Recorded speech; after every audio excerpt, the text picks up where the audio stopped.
Is artificial intelligence invading the content that you watch and take in daily? I don't know. Let's talk about it, though.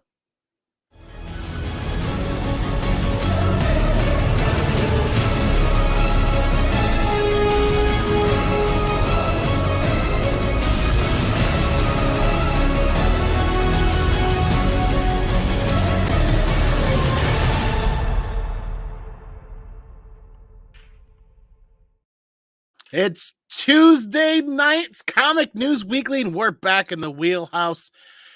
And yeah, asking that question, this is going to be a fun one tonight. Is AI invading the content that you watch and take in on a daily basis, whether it's YouTube, TV, Instagram, TikTok, eBay, selling apps? Has AI integrated itself further than you think? We're going to talk about that. We're going to talk about a big Ahsoka update tonight.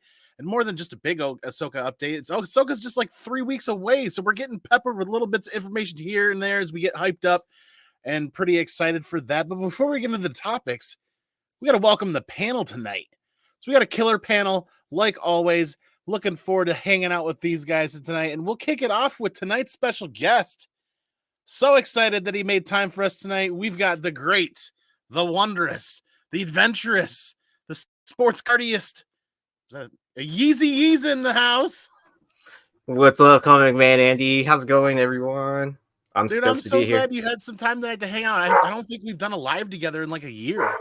That sounds about right. Yeah, I came here. I was like, I gotta complete my bingo card of content creators channels and keep on marking them off the box. So I was like, I haven't been on Andy's channel, so I was like, here I am. Dude, thanks. I think this is your first appearance on Comic News Weekly as well. That is true. Yep. Oh, so two birds with one stone, huh? There you go. I'm excited to hear what you got to say tonight, because even just backstage, some of the stuff that you were sharing with me about tonight's topics were blowing my mind and had me even more amped up and even more excited to talk about this, because it was a fresh perspective that I hadn't thought about. So thanks for being here, man. Oh, thank you for having me. And that means next up, because if you've seen Yeezy, you've seen this guy hanging out with him occasionally. We've got the great Beyond Wednesdays, Bryan McClay. What's up, guys? How you guys doing? Better now that you're here, man. Yeah. It's been a rough day for me.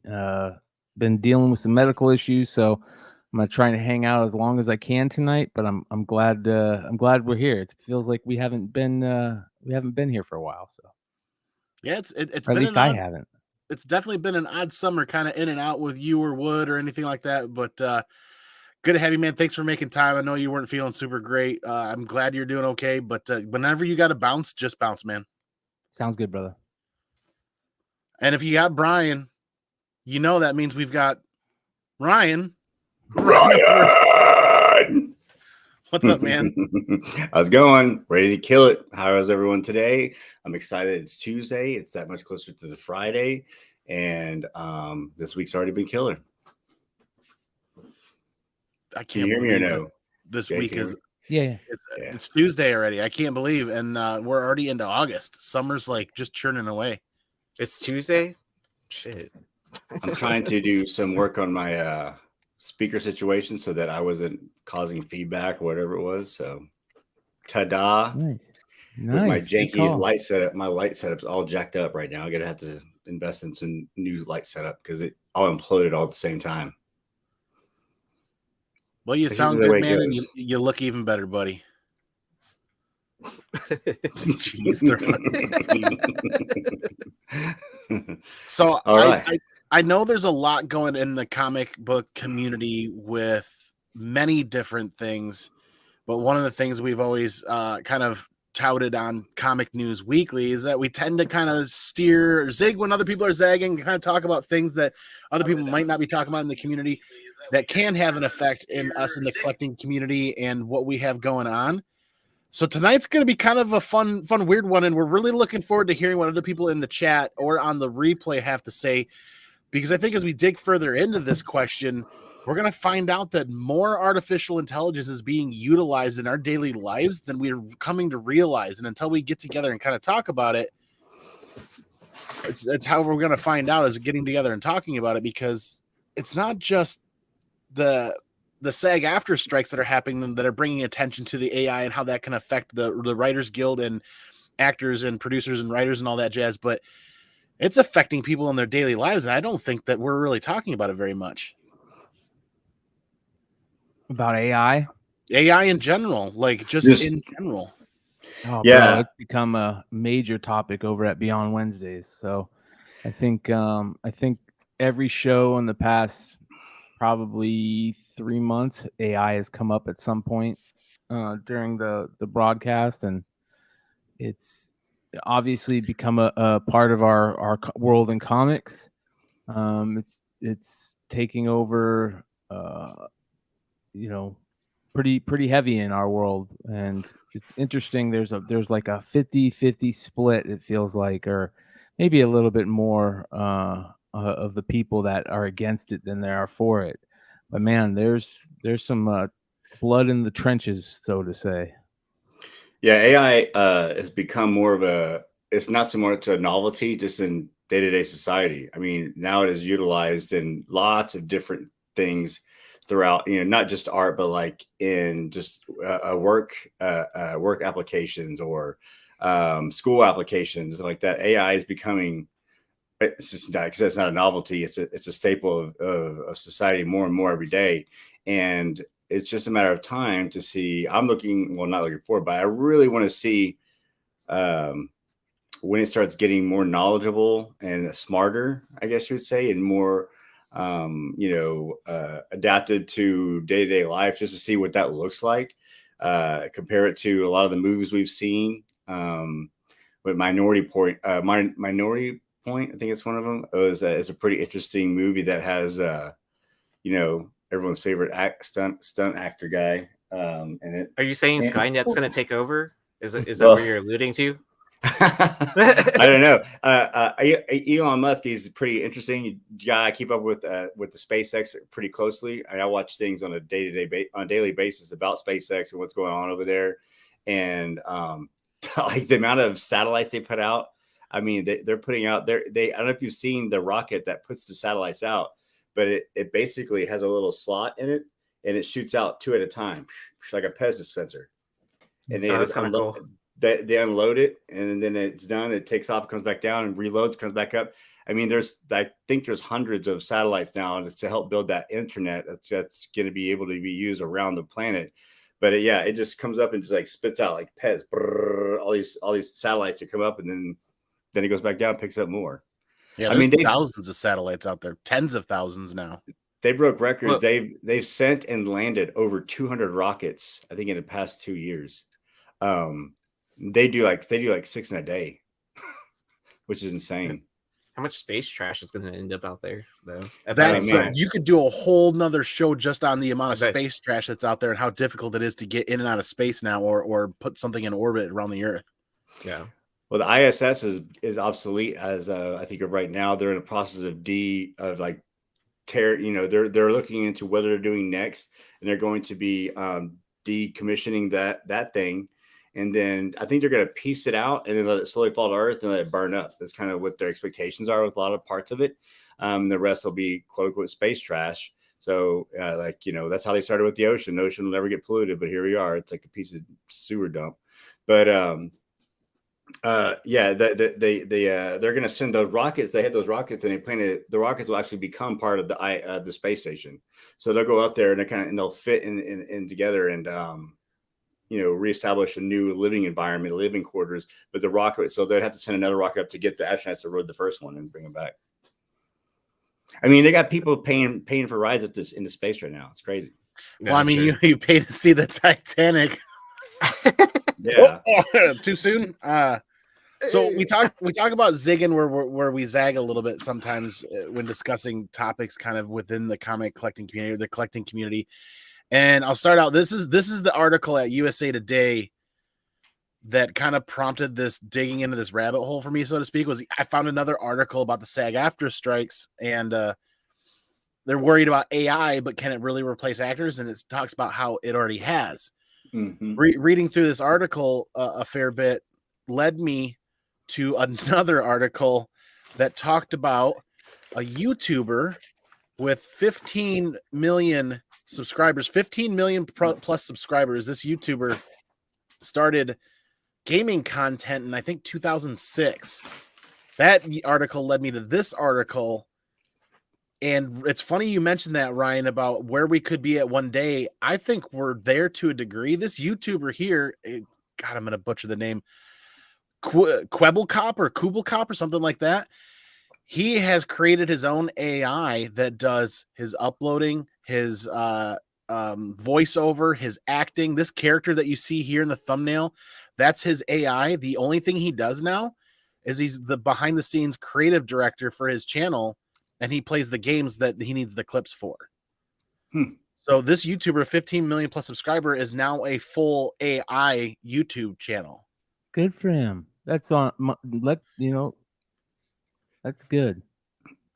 Yeah, there's cool. guys on TikTok. I don't know if you've seen those guys, and they have AI that are like robots, and they essentially put them on like TikTok to help them. People asking questions and stuff like that. So they're just gathering data. The difference with that is those have always been like green screens over a human being, like TikTok, Twitch, other things like that. It's always been a green screen over a human, or it's been somebody sitting in front of a camera, and then their digital image is then changed to like Rocket Raccoon or something like that, or an animal that you kind of see.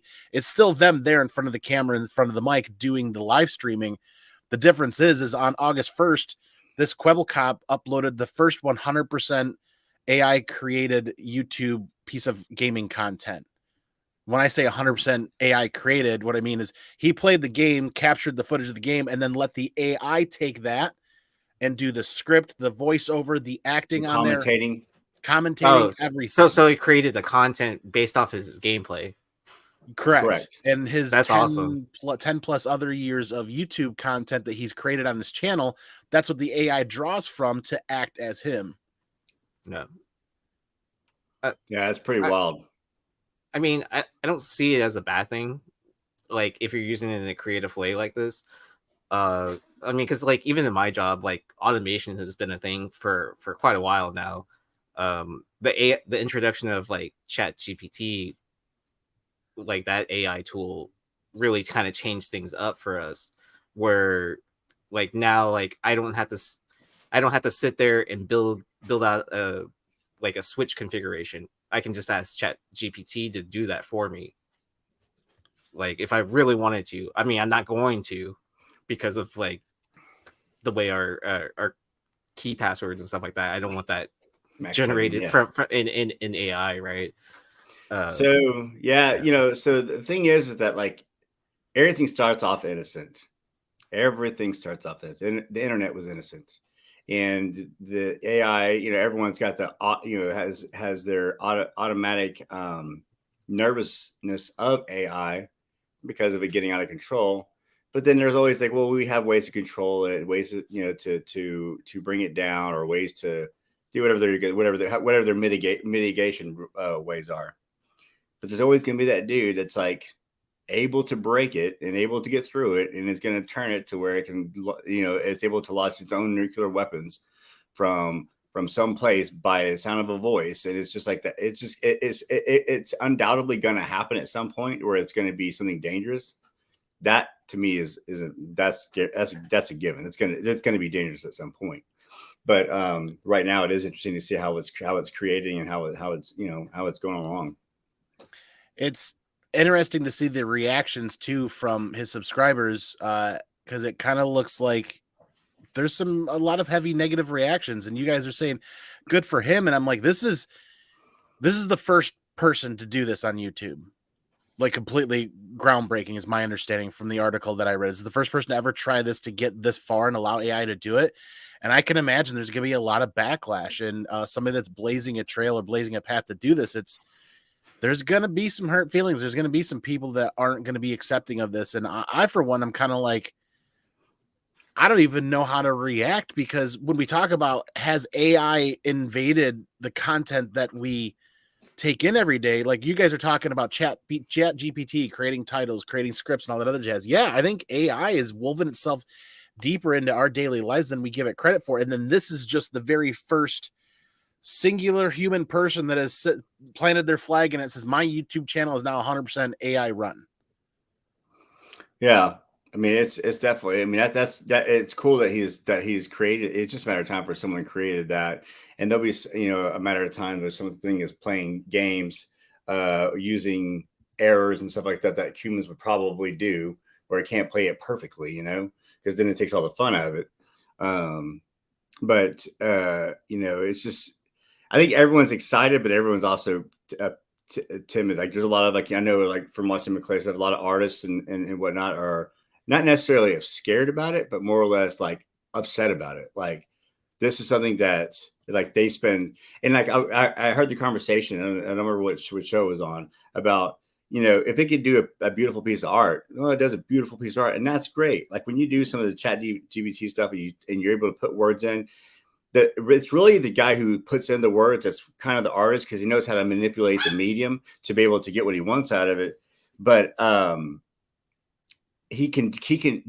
AI can develop it in a matter of seconds, where there's someone who's working on it, and an artist who paints it over hours.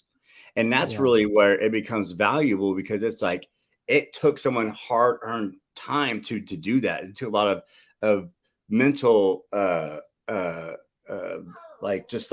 integrity and whatnot to keep to it. Yeah. And then you give it to a computer and it just whips it out in 30 seconds. It kind of takes out all the wowness out of it. But here's something interesting that this YouTuber had talked about, or his AI actually talks about, mentions in this video, is the AI may take 15 seconds to create that, but if that AI is created by the creator himself and sets the AI up correctly, that AI is taking that person's individual's lifetime of work and drawing from that. So that was one of the things where this kind of video talked about that, where it's the flip side of the coin, where this is somebody that's kind of taking it and kind of turning it into a positive for themselves, where instead of waiting for something to happen and then reacting to it, he full bore went in and wrote and did all this, and now it's working for him. As long as it's within boundaries to protect his brand, because he's doing this knowing that he's handing over his whole business to this. That's the that's the trick. And the AI on the video said, don't forget, 3 or 4 different times, it said, don't forget, everything that I'm doing here is based off of the 10 years of content creation and hard work that this creator has done. Yeah, that's a big deal. So right. I mean, at least it's not grabbing from other, it's set within parameters, right? Just based off of this person. And it's not like it's grabbing content from other creators to I guess grow his channel or change it even, right? Yeah. But it's actually based off of the person that's what everyone's already used to. So yeah, whether you like it or whether you're comfortable or not, what I kind of saw here in for this topic tonight is this seems like a positive movement towards what we're not going to be able to change the fact that AI is going to happen, but we can change how we respond to it. And based on this content creator and how he's handling it, this seems like the positive side of the coin, where we've been hearing a lot of the negative side of the coin with the SAG-AFTRA strikes and how they're concerned with it. And those concerns are valid. But then here's the other side of the coin. It's like, holy cow, somebody, look what they've done with this, and they've taken it and they've created it, and now it's managing their brand and running with it, because, quote unquote, in the article, one of the biggest, I think, factors with content creation or the failing of content creation is human fatigue. Yeah. I wonder, burnout. Like if it when the it starts pulling from his own, I guess you put parameters on it. I guess you can lock it into a certain area where it can't go and look at other things.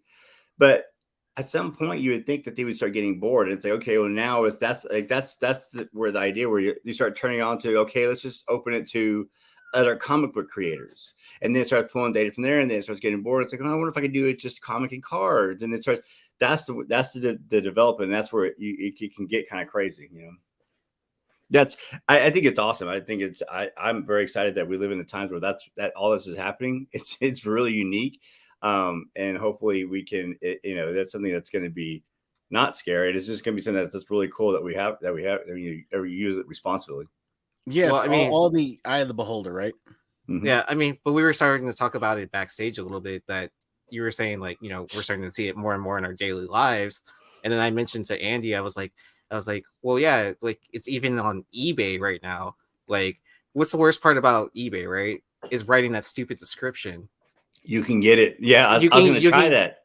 I tried haven't it tried the it. other day. Is it cool? So like I have my description pulled up right now, but this is what it. So I'm selling a Star Wars Heir to the Empire, and I let AI fill out the description part. Oh This is what wow, that's cool. yeah. So this is what it says. This Do you want- certified star. Or do you want me to share the screen? It's up to you because there could be personal information on it, so I don't know. But It doesn't matter to me because it's just my seller name. Giddy But up. anyways, which is the same thing everywhere. But basically, it says this certified Star Wars comic book is a must-have for fans and collectors alike.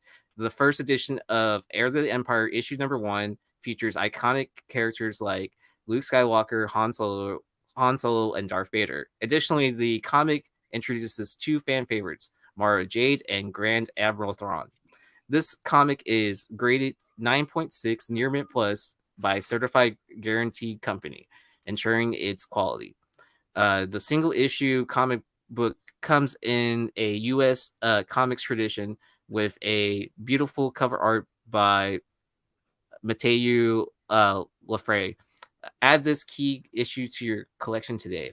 It's a key. So yeah, it's the first appearance of Grand Admiral Thrawn. Yeah. Who So I thought Hildebrandt did the cover art for that. I have no idea, but like I just let AI like literally write that for me. Like I had no. You didn't fact check it. Oh yeah. I didn't fact check it. I just kind of skimmed over it, and I was like, oh, that looks appealing. I'm gonna do that tonight with cards and see what it comes up with. I mean, I thought it was just kind of interesting. Like I've been looking at that. That's had an opportunity to do it. Yeah, I was like, kind of like, oh, this makes it kind of easier to do like what the hell? eBay listings, right? Like where it's like that's like one of the worst parts to fill out. Or unless you have like a standard form that you always use every time you post something.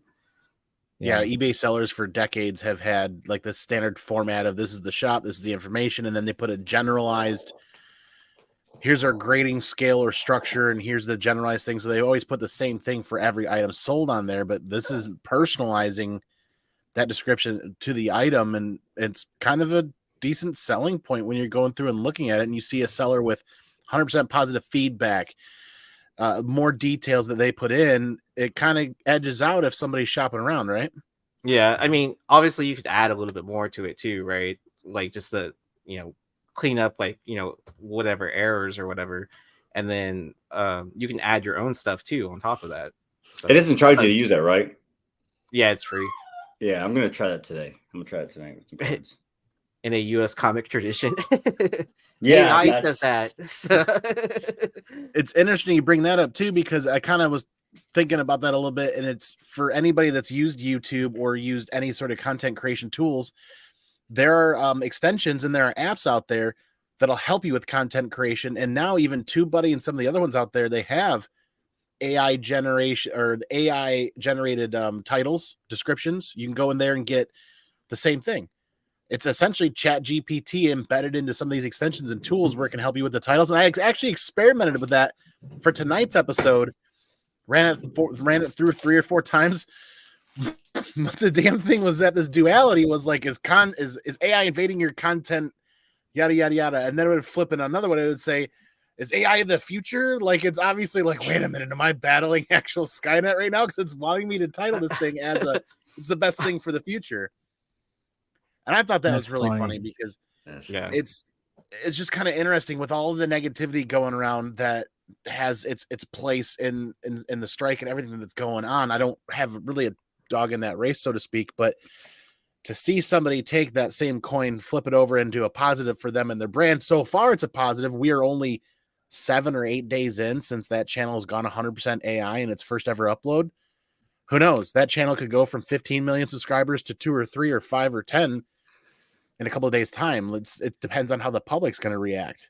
I'm real big into like trying to see the times or seeing where we're at and trying to like remember that and I kind of try to slow down the time in my memory. Like whenever I see Tom Brady play, you can hate Tom Brady, you can or love him, but you get to see one of the greatest football players in time. So when you had the opportunity to watch and really watch and take that time and realize, oh, I'm in a time right now where I get to see this guy, or in the future, this is just going to be facts on a history show. Same thing with the AI, like trying to watch the development of it and see like where it started, where its grassroots were, and trying to remember that so that later on, whenever my kids are like, they're doing all kinds of stuff, and I have an AI creature like probably walking in my house or something like that.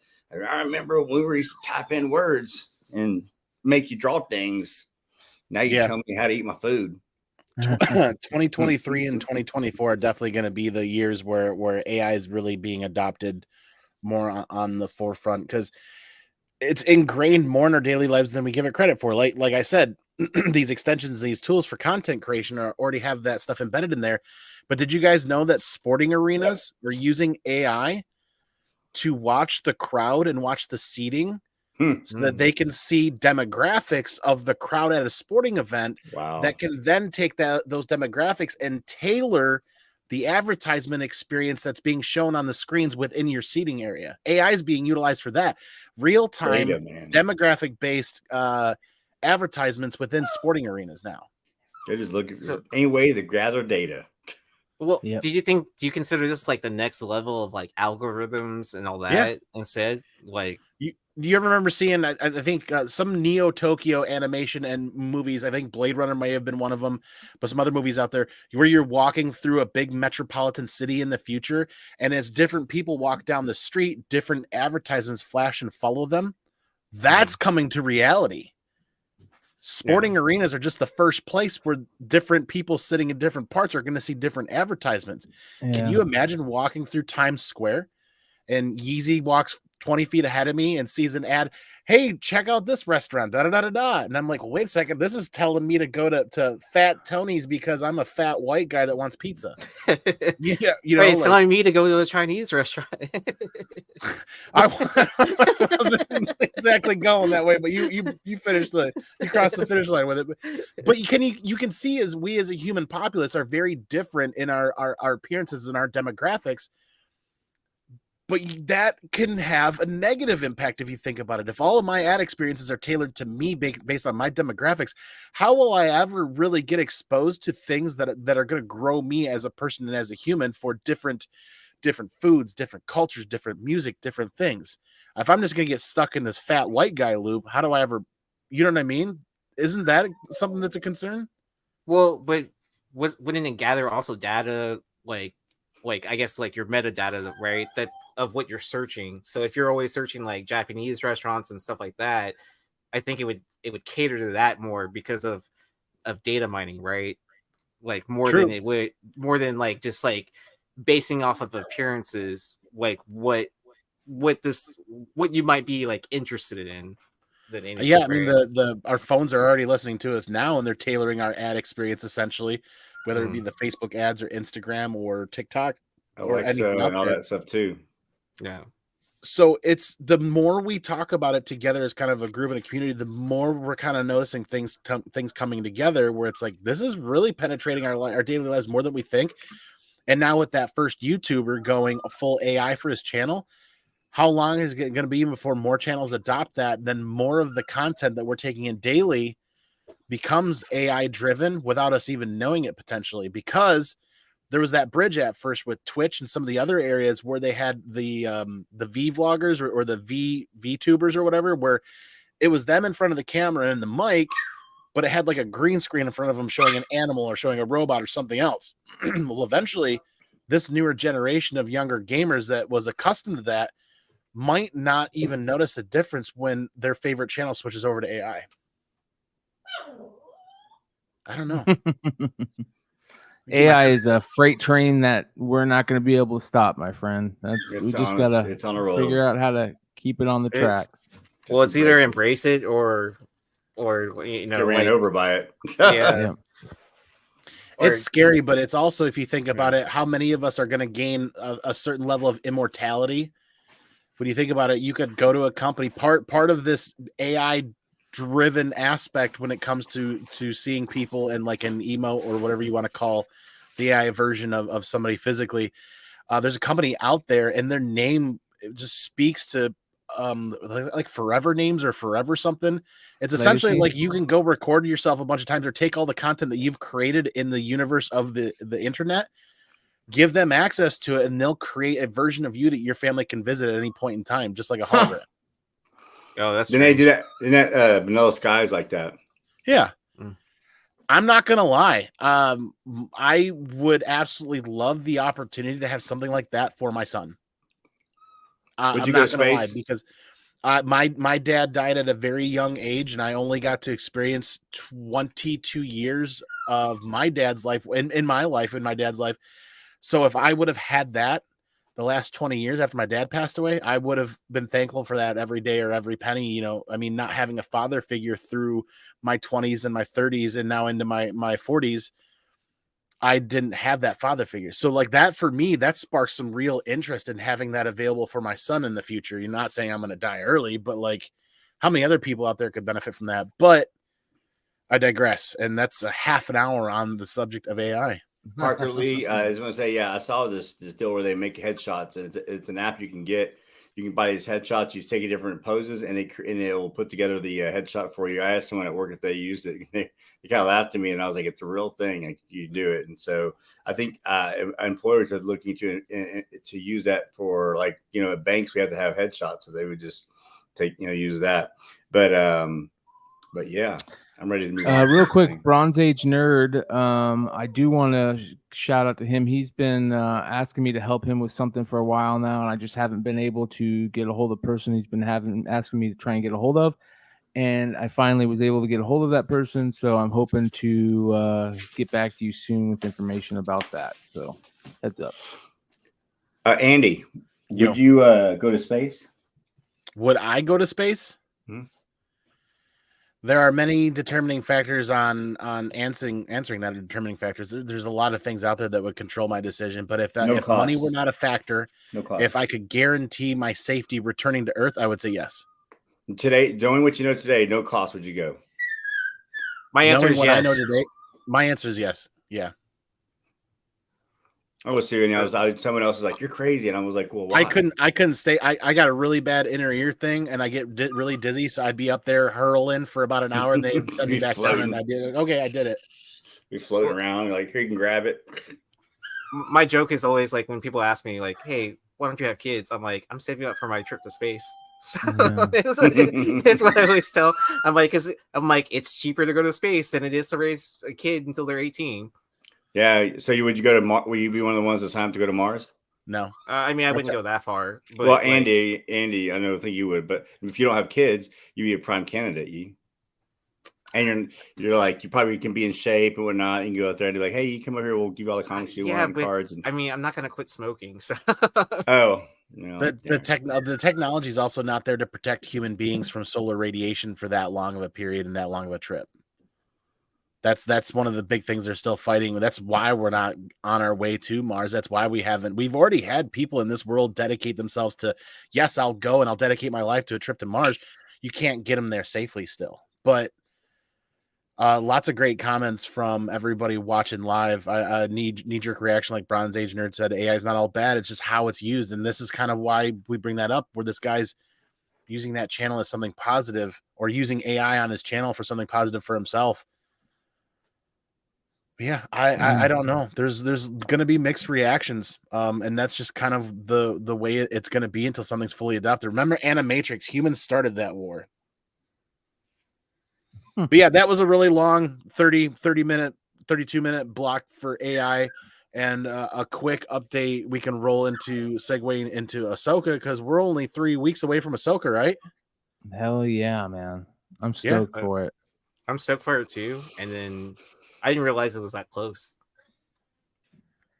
Yep. I'm happy too, I guess. Yeah. every time I blink, like another week or 2 or 3 days goes by, and I'm like, oh, we're getting closer. And you can kind of tell that there's more and more excitement about it, because you're seeing more and more bits and pieces of information. Whether they're actually true or not isn't 100% there. But there's more and more bits and pieces of information people are sharing on social media. Like today, I found something that I did repost on IG. Don't know that it's true yet, but the potential for Tamira Morrison portraying Captain Rex in Ahsoka, that's being talked about. I wondered if you guys had heard about that.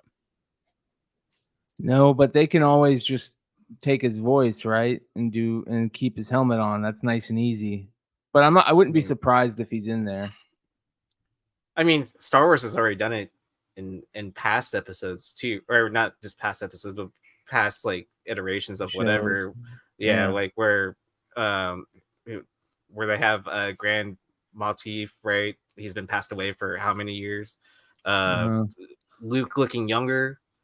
So I mean, I feel like those are like the steps into like our previous conversation, right? Where it's just like kind of like you could see some like issues with it, like, you know, around Luke's eyes or whatever. People were thrown off by that. So, you know, just real quick, I just thought of something though, because with the AI thing we're just talking about, one of the things with characters is when you have an actor that does a character, you want to try to keep the same character. You want to try to keep the same look, and it always sucks when you have to redo a character or put a new actor because the contract changes or something like that, or they kill or they die off or something. But with AI, they could get the look that they wanted for the movies and continue that look for eternity.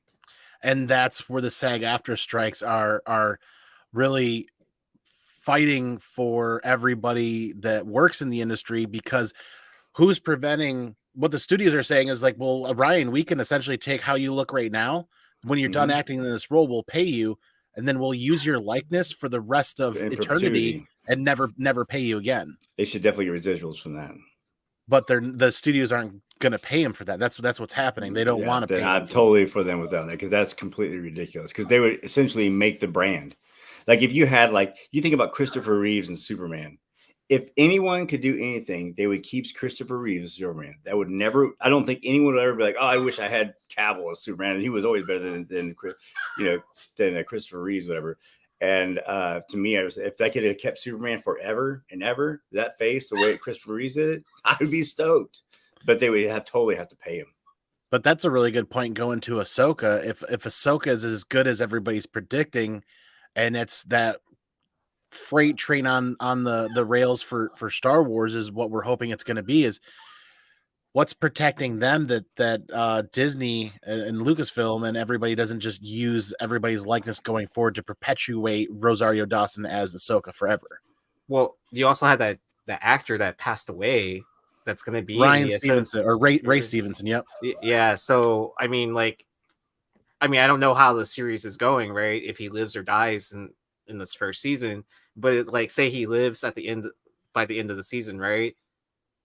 And then get renewed for a second season. How do you explain him like not being there anymore, or or see, just now use his likeness? Yeah. That's where I like to feel like we as human beings will find a good avenue for that. When the SAG-AFTRA groups and everybody in striking will hopefully get what they need for this, because that seems like a perfect example where artificial intelligence can be helpful, where they could eventually give the studio an opportunity to close out that character. You make sure that studio pays the family or the will or the entity for that actor in posthumously, that the family's taken care of, but the character's closed out, because it pays homage to that actor and that actor's work to be able to close out or finish that out. Now, if we go into Ahsoka and find out that was something that's already happened, then that actor gets that closeout, that character gets to close out, if I'm even saying it correctly. But I mean, it'll be interesting to see how that kind of pans out going forward. But Ahsoka is going to be probably the last Star Wars piece of streaming media we're going to get that is not affected by the strikes or not delayed, because everything else right now is getting delayed as far as I know. Yeah, fucking A. Everything is getting delayed. Yeah. But Rosario Dawson had some reassuring words to share with everybody out there as far as the show being viewed by everybody. There was some articles out recently. I think it was Ashley Eckstein talked about how the trials and tribulations of introducing Ahsoka all those years ago and how things went. And then she released like a episode by episode kind of guide on how new fans of Ahsoka could get to be acquainted with Ahsoka. And then Rosario follows up with this article from Game Rant written by Dan Collin. Just some reassuring words out there that, if I could find the phrase again really quick, just reassuring that Ahsoka will be for everybody. And it's not something that's going to be dedicated to just mega fans, but new fans alike will enjoy it just as well. And I'm wondering if you guys had heard anything about how they are going to be not just targeting, but actually gearing this towards all of Star Wars fandom. I know that, like, for me, super in-depth knowledge of the Star Wars the long jet, the story lore, Star Wars lore. I don't know who Ahsoka is. I'm very excited to learn about this character. So I'm of the folks that doesn't know much about Star Wars. I know what I know, and I know what I don't know. In Star Wars, the old Star Wars I know, new Star Wars I don't know much about, and I haven't been able to keep up with it. So I'm looking forward to seeing how learn about this character and kind of where how they play into the whole gamut. Yeah, because there's a history for sure. She goes on to say in an interview with a Hollywood Reporter, with Star Wars fans, there's folks who really just watch the films, but now, and especially with The Mandalorian, more and more people are watching the live action shows, and then there are people who watch just the animated shows. There's even a tier beyond that with fans reading books and fan fiction. So she's aware that there's different levels within the Star Wars fandom, and it's always been very highly considered. Or the show is being very highly considered to make sure that everybody watches it. Man, is that written like that? So, you know what's interesting? I went throughout my medical stuff I had to do today. I went and one of the nurses that I was working with, she had a Darth Vader all over her desk, and I said, "Oh, you're a Darth Vader fan?" She's like, "Yeah, Darth Vader was always my favorite." And she goes, "Until The Mandalorian," which is very interesting. And I think that happened with a lot of people, that The Mandalorian was just so good that it changed a lot of people's minds about Star Wars. But they haven't been able to recreate that this whole time. So I'm hoping that Ahsoka will be able to recreate the excitement and the quality that Mandalorian season 1 had.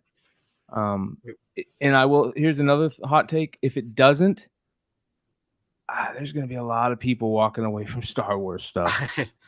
Yeah. I mean, but that's what Disney Plus did, right? Disney Plus Mandalorian opened the door for a lot of people to get introduced into Star Wars. I mean, I heard so many people that had never seen like any of the movies, nothing. And then the first introduction into Star Wars was Mandalorian. And then they loved it and wanted to get deeper and deeper into like whatever, like watching movies, reading books, whatever. So no, you're right, for sure. Yeah. It's interesting. I'm really looking forward to it. You got to be super stoked, Andy, with that big, beautiful book sitting right there next to you. Yes, we're extremely stoked, and I'll tell you what, like, even if this show is mediocre, even if it's just average, and it's a resounding lukewarm feeling from everybody, this household is going to be over the moon and through the roof, just based on what we're seeing in the ties to Rebels and Sabine and Grand Admiral Thrawn and Ezra, because it feels like we're really getting a continuation of Rebels and the characters that we really, really loved. And we're getting a centralized and focused story around Ahsoka to find out more about the character. Because I can't speak for everybody in Star Wars fandom, but after Clone Wars and after Rebels, we were constantly left wanting more Ahsoka and more of the Rebels as well. I agree with that. Yeah, that. but it's got to be the right type of Ahsoka. You know what I mean? She's got to have a little bit of a mean streak in her, a little bit of a pissed off streak. That's what I want. I want a little sassy, Well, and I think like with the time period from when Rosario Dawson got the role as Ahsoka, right? She's had more time now at this point to learn lightsaber techniques, like do all that kind of training, because she was just like kind of thrown into that role like real quick. It seems like they kind of rushed it, right? Yeah. Her like cameo appearance.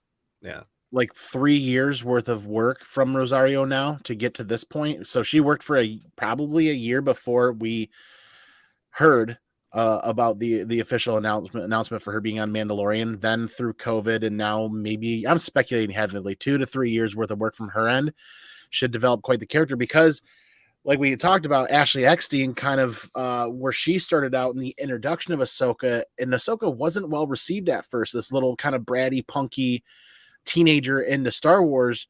Not a lot of original Star Wars fans were fans of that. They didn't like it, and look what it grew into. And this is why I'm really excited for the shows.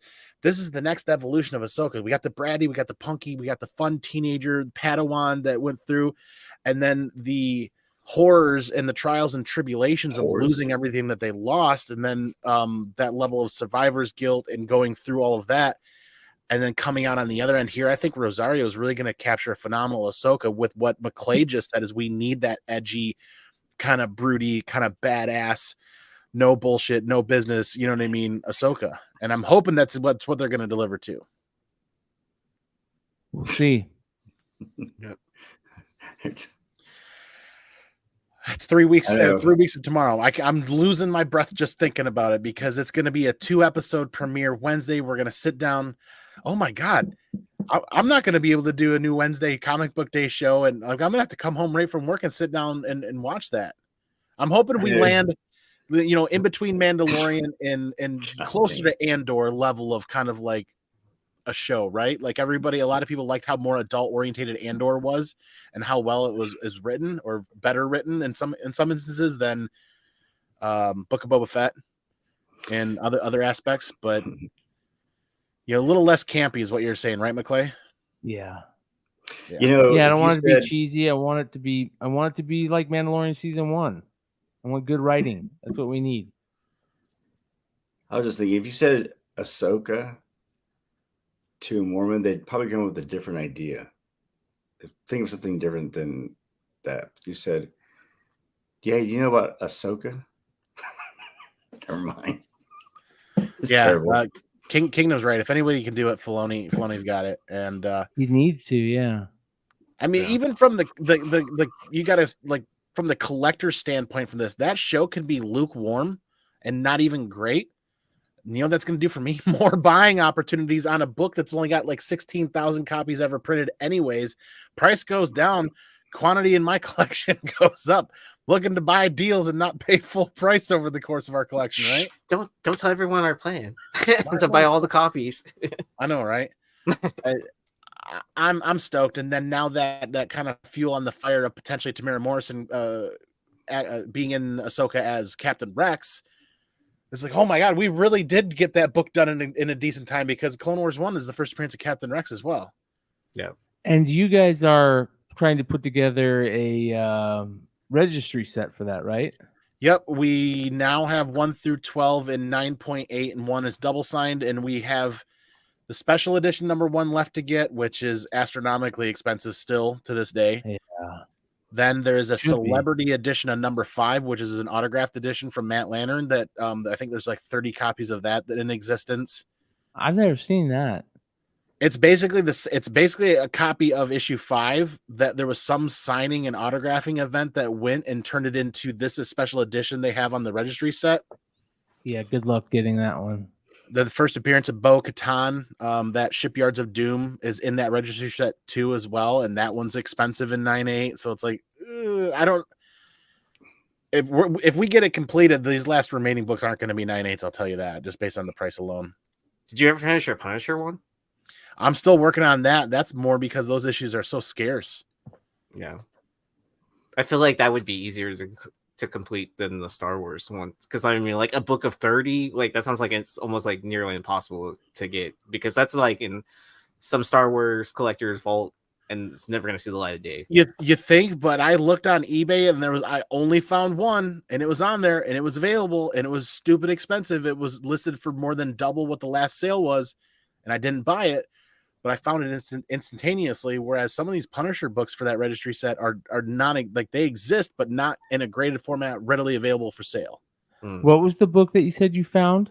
It's a Clone Wars issue 5, the celebrity authentication variant or something like that. I gotta look that up. There's one on eBay for like 620 or 630 bucks, but that's more than double what the last sale on GPA was. Just watch it and see if the person like. I did. They offered like a $20 discount the next morning, and I'm like, that's still. There's a signed newsstand variant available for $5.75. Then you counter offer it too and do it for like even lower. Yeah. There's a regular newsstand variant. Considering the chip, he would be. See, that's the thing. They age Yeah, they're only like 26 or 27 or 28 years old, but because clones age twice as fast, they're like 80 something. So that's why they look as old as they do in the animated series. Mm. And some fans out there are saying, well, yeah, Tamir Morrison's already an older gentleman. He would do a better job playing an older gentleman than playing Boba Fett again. But that's kind of true. To each their own. Speaking of comic books, though, we are well on our way to Sagu over to New Comic Book Day. Word to the big bird. I was just looking and seeing what was coming out this week. And what I was looking for comes out next week. And well, it looks like it's going to be easy on my pocketbook this week. So you guys, what do y'all have going on? I'll give McClay 30 seconds to see if he'll come back for this as I make sure I'm trying to pull this up. I was looking at I was trying to see if Void Rivals comes out. There's nothing that comes out this week, but next week all the different prints are coming out. Andy, I'm gonna let you go ahead and take over. Much love, you guys. I gotta go bounce. Appreciate you all. I'll see you guys tomorrow night on the shows, and I'll see you guys next week right here, same time. Have a good bounce. Have a good night, man. Guys. But yeah, here you go. Now you look at those things. Yeah, there you go. I think Void Rivals was last week. No, it's next week. Is it next week? They're coming out with they're coming out with number 1, third print, number 2, second print, and then number 3 is coming out. Looks like so. Yeezy Man, are you still buying and reading every week? So I'm definitely behind, but I'm still picking up. Like House of Slaughter, like I'm still picking up that weekly. I'm way behind. I mean, I know this is starting like a new story arc with this new character that doesn't have any arms. Nice. Yeah. What's his name? I don't even know. I don't even know if it says like. Does it say Bait? The character's name is Bait. Yeah. Yeah, Bait. There's nothing the ruthless white masks won't do to eliminate a nest of monsters. Nothing is apparently unthinkable or off limits. As a special and an infamous member of their ranks is dispatched to finish the job in Erie, Pennsylvania, Bait, the fan favorite white mask, a young boy with amputated arms and a tendency to survive suicidal odds. He's named Bait. Man, he must be very good with those feet. How do you kill people with no arms? Well, I mean, he's a white mask, so that means like it's like all the group hunters, you know, like because like Erica, she wears the black mask. Those always go out solo. So the white masks work in groups. Yeah. First name Click, last name Bait. That's a good one. I mean, it makes sense though, being a white mask that they're using this young child with no arms as quote unquote bait to hunt the monsters, like to lure in the monster, right? Yeah. Maybe he taught karate or something. I'm certainly behind on this title. I'm picking it up as well, but I'm thankful for Aaron, man. I was successful to get down to just cover A. Nice. I'm no longer buying. I'm no longer being a completionist collector with boom titles, except for Something Is Killing the Children, only because every time they do multiple covers, they're to die for. Yeah. I stopped trying to collect all the incentives, like somewhere for Something Is Killing the Children, like at 20 something. I think I stopped trying to, because like all those frisons with like where you couldn't tell like which issue it was at some point. I was like kind of like I'm over trying to collect all these 1 in 50s. Yeah, once the new series of Venom came out, I was like, yeah, no, I'll just get the ones that I like. I get the ones from the store. I'm let my boys, if one of them take over my collection, I'll let them go and give them a challenge to go and find them. Well, after that, I'm like, nah, I can't. It's too much. Boom knows. Yeah, Boom was really good about that. Like with their variant game, when I don't know, I was blindsided by that killer variant game in 19 when it started and everything that was happening. You're like, oh yeah, they're only going to do this for the first story arc, and now there I am 2 years later with 3 additional short boxes of copies over copies over copies, trying to be a completionist collector. They got me, but I'm down. Well, at least you don't have like boxes and boxes of slabs like I do of like I literally have like probably like a slab box of just Something That's Killing the Children. The only reason why I don't is I just haven't been able to keep up with getting stuff graded. Well, Andy, he went what was that series that came out? The Keanu series that came out? Berserker. To see Andy would come on the show on a weekly basis and be like, was like sweating when he came to this part because he's like, God dang, I have so many variants. I go, can I take a home equity loan out? No, there was literally one new comic book day that cost me almost $400 because Something is Killing the Children, Berserker, and something else all came out on the same day, and they all had like 7 or 8 different variants, and they were all like 1 in 25, 1 in 50, 1 in 75, 1 in 100. When you start to regret new comic book day, that's when it's too much, man. Because you're like, God, well, dang, I didn't regret that new comic book day. I regretted that I knew better and didn't order properly. And I could have, my LCS offered, hey, if you want to leave a chunk of this back till next week, you're more than welcome to, because I'm really religious about picking up my books until just the last couple of weeks. But I didn't take up on that because I don't want that to be free floating and free rolling into other weeks and then have just, like putting off a bill. Yeah, you still owe it no matter what, right? I ordered it, yeah. So it's just my own fault for not being smarter about the books that I order. Aaron, what else are you grabbing? For tomorrow, specifically tomorrow? Let me look through my list. I'm going to try to get the Amazing Spider-Man 31, the JTC negative variant. Have y'all seen that? With the Miss Marvel, the yellow cover, right there. Is it not where? No, the bottom left with Miss Marvel on it. That looks like a.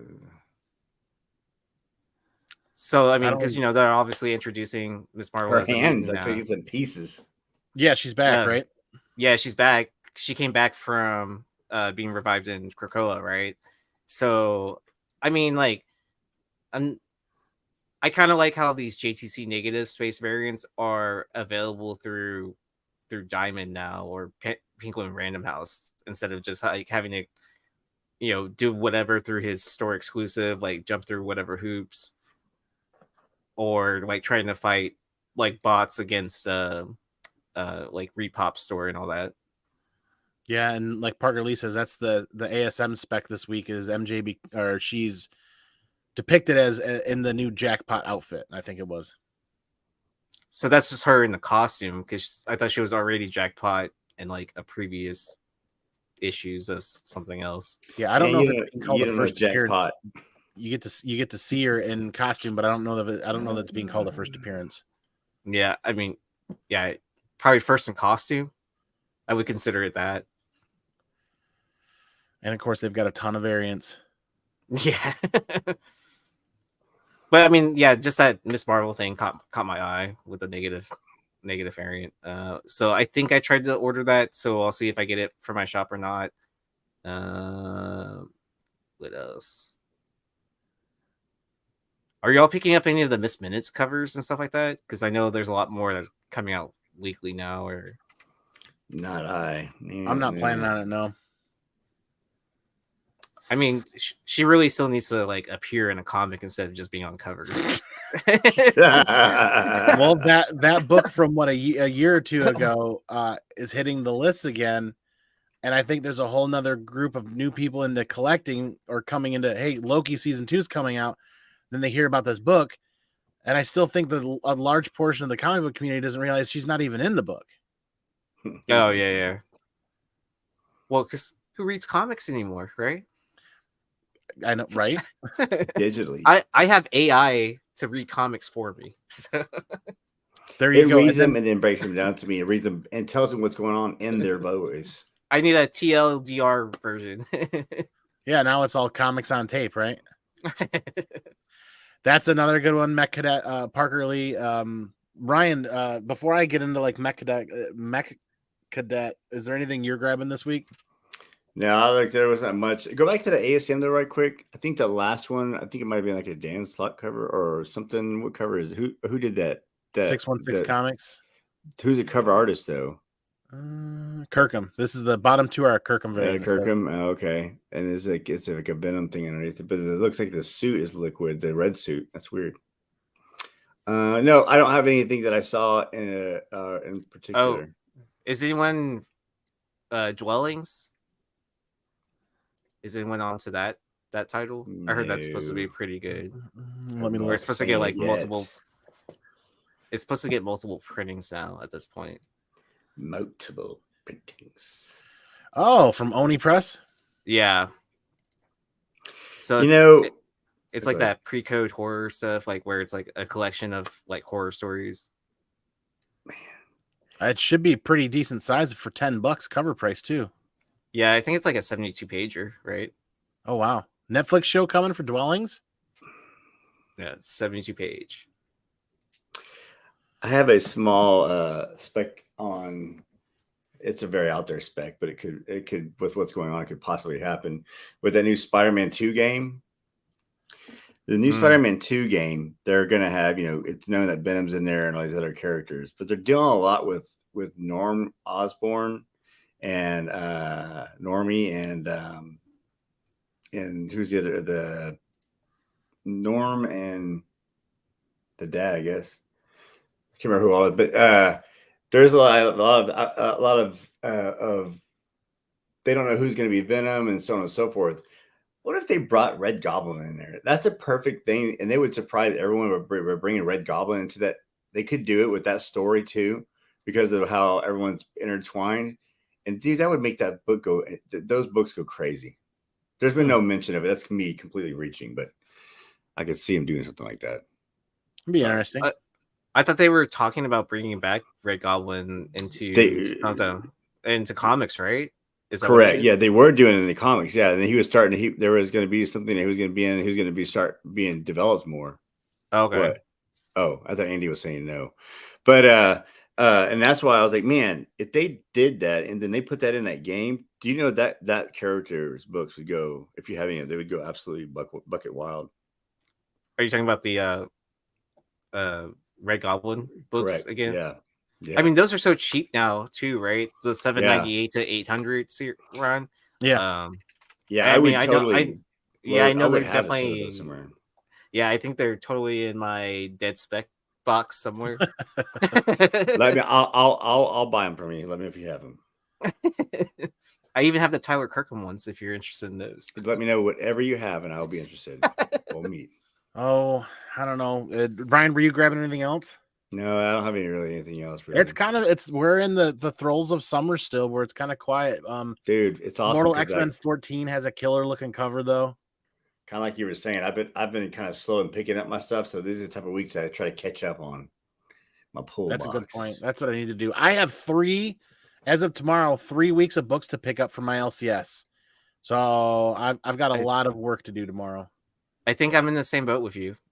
It might be only 2 weeks, but yeah, it might be 3. It might be 3, including this week. So yeah, I've been picking up like I've been picking like at least one book up of everything, so I can at least have the story to go and back and read, but I haven't been able to scoop up with any of the variants that I had.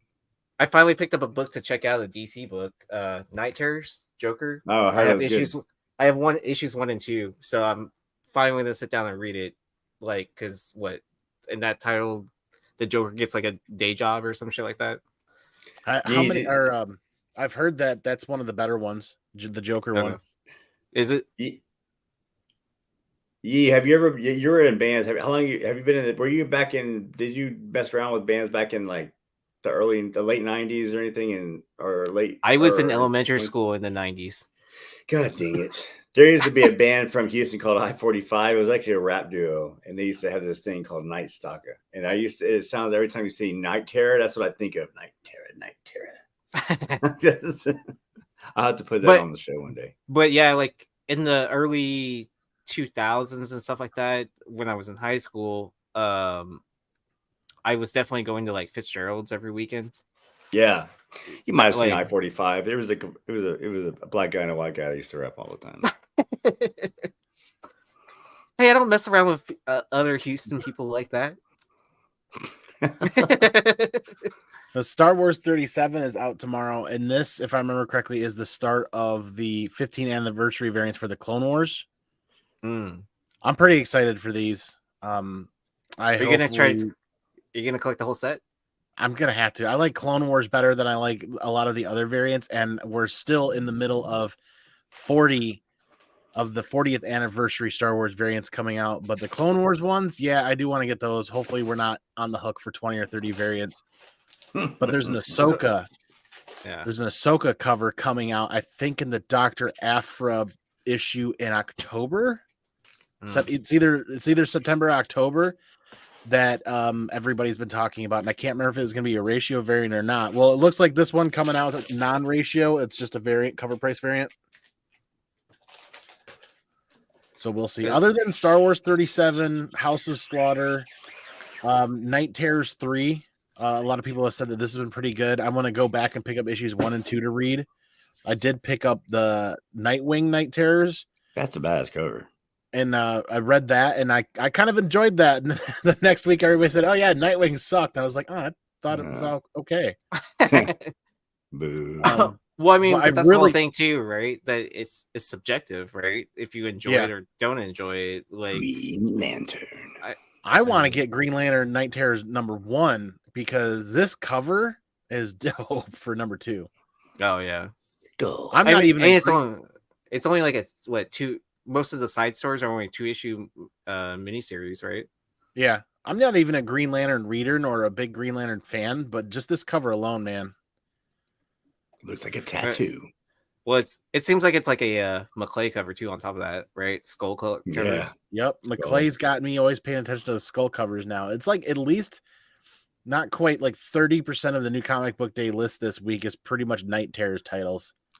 Oh, there's a do you remember how what the furthest place from home was doing the records? Yeah. So they're doing that for issue 4 this week too. So if Okay. your store was lucky enough to get one, be on the lookout for it.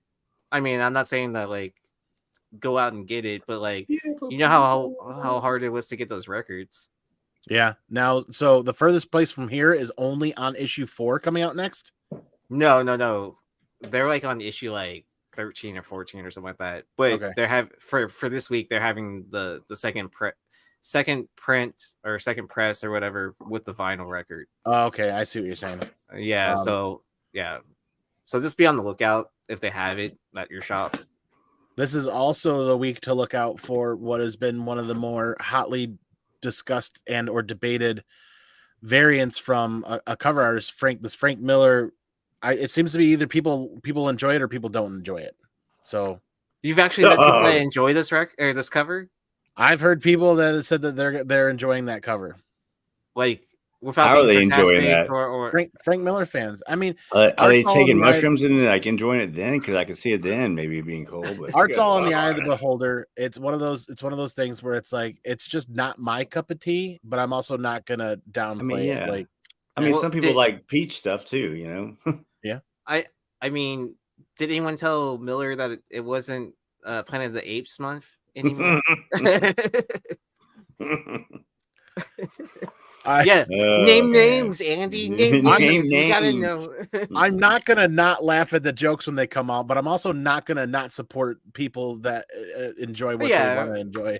Hey, and then as a Peach fan, you know, it's okay.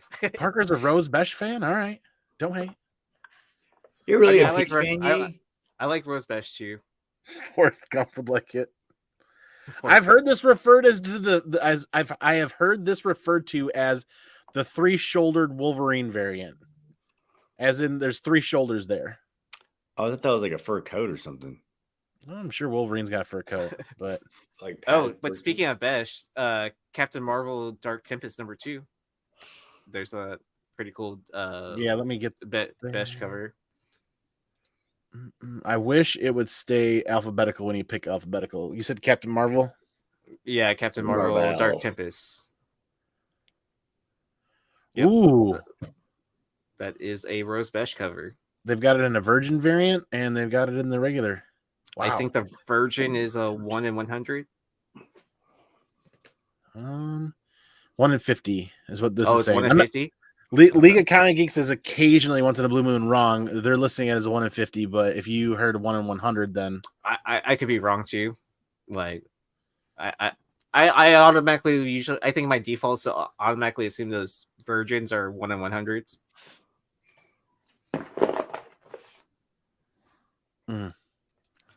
But I like how she changed up her art style a little bit, right? Like it looks like she's updated a little bit, trying new things. Who?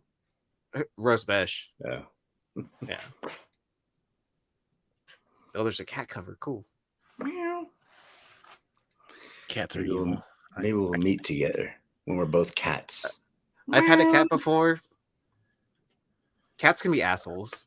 Yeah. Heck yeah, that's the whole thing with the cat. They're Lots of gunslinger fans out Jerks. there in the community. I've heard this book talked about several times this week, like Collecting with Durs. A couple other people on Izzy's channel have talked about this. Issue 23. Like Bryan said, it's one of those nice weeks in the summertime where you can kind of focus on getting caught up if you don't have a lot of stuff ordered. Yeah. So like I said, I got 3 weeks worth of books to pick up tomorrow and try to at least get some reading in for my own enjoyment and pleasure. And then the Comic Vets shows at like 7:30 to like 8:30 or 7 o'clock until 8 o'clock. And then I'll do a show at 8:30 tomorrow. And I'll go through all the books. Max Rebo's. I don't think I ordered the Max Rebo single shot or the one shot. I think there's an incentive for that too as well. I think you're right. Yeah, this is Ryan Brown 1 in 100 virgin variant. Or is that little horn player? Can he play his nose? He looks so surprised on the cover. I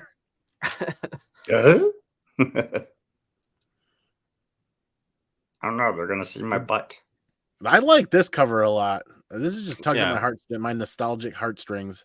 I used to have a toy that had that him in a plastic little thing like that. I think you could flip it around and he'd be like free from it. Chad, we're gonna get to your question here in just a minute though. But yeah, I wouldn't call it Christmas because sometimes when you order too much, it becomes it's like work. You're going to set aside the stuff that you're not really fired up to read, and you're going to read what you can read and then try to get through. And then you got all the processing to do and then all the organization to do. My collection has become a part-time job for sure. Well, I think that sounds terrible. Where's Mech? It's not too bad when you have your own LLC too, right? To a degree, yeah. Mech Cadets 1 is out. Like Parker was saying, there's apparently a Netflix series on the horizon or being done or is done. I'm picking this up because it's a boom #1, and I kind of grew up in that sci-fi day and age in the 80s and 90s where mech warriors and that kind of stuff in anime, that shit was really cool. So this could be right up my alley.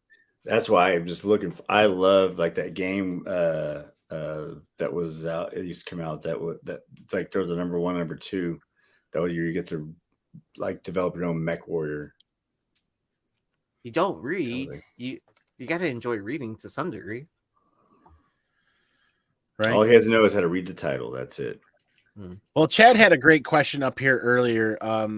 And I want to try to carve out some time every week to hit up some of these kind of personal questions for people that are on the panel.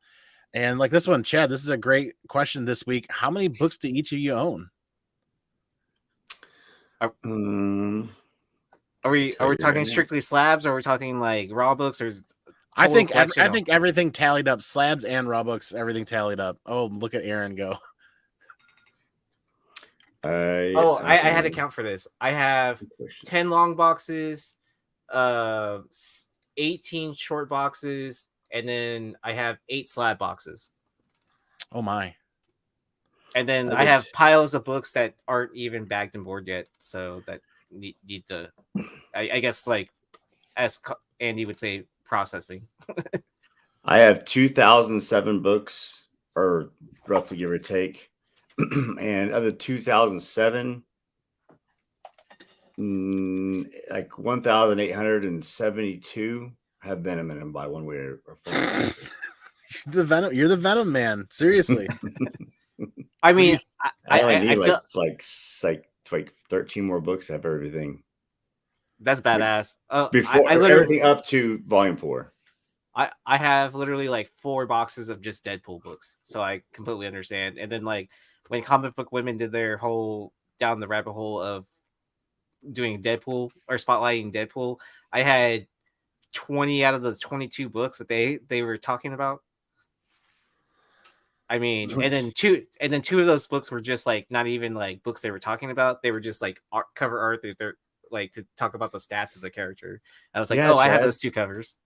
I had to check out the CLZ. I mean, I spent so much time putting this dang thing together, and it's like immaculately put together. Like I am like cataloged and done efficiently. So I'm gonna use it. I'm not gonna lie. I tried to use CLZ twice, twice, and I gave up both times about into like the 30th short box. I said I can't do it anymore. This is too much entering. I was spending entire weekends. I couldn't do it anymore. I started while I was in the midst of it all, and then I have meticulously kept up. You'll be very hard pressed to find a book that's not logged into here in some way. So I've really like done. And the one thing I wish I would have done was I entered prices of what I spent on the book. Most of them I kind of know, and I can go back through eBay and find them because I did a lot of purchasing through eBay. And I started going through that process at one point, but that's a lot to go through. Yeah, that's a lot of work. I stopped doing that for anything under $100.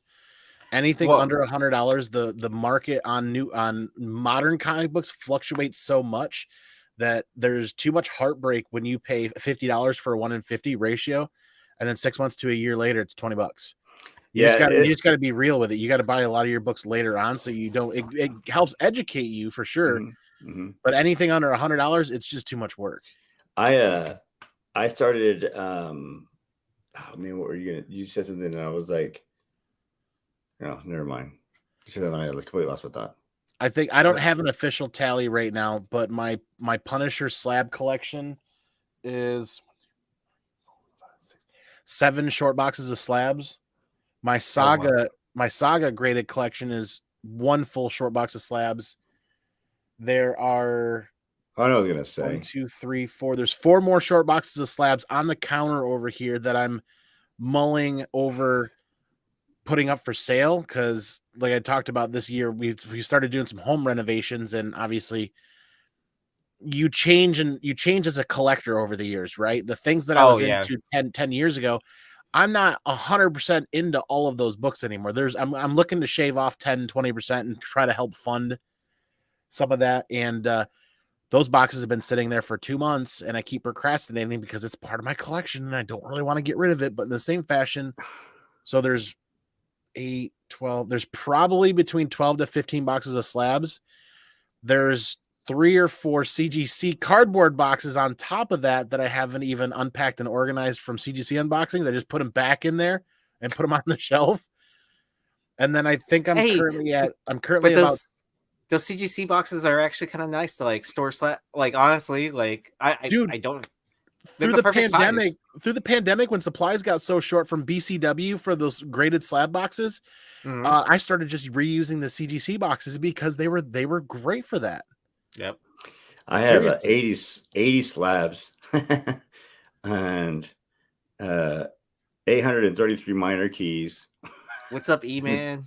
I get all kinds of statistics on this thing. I think if every short box can hold 100 comics, my tally right now is approximately 60 short boxes. I'm at about 6,000-ish raw comics. So somebody there anticipated, I bet Andy has 10,000 books. I'm probably close to 8,000. No, I'm probably close to 6,500.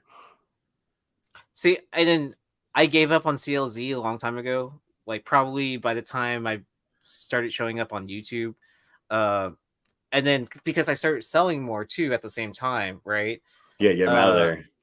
So I've cycled through so many different books now, like where I've sold it, I may have bought it back in on some copies, and then like just like rearranging all these boxes too, like because when you're pulling stuff for like whatnot, whatever,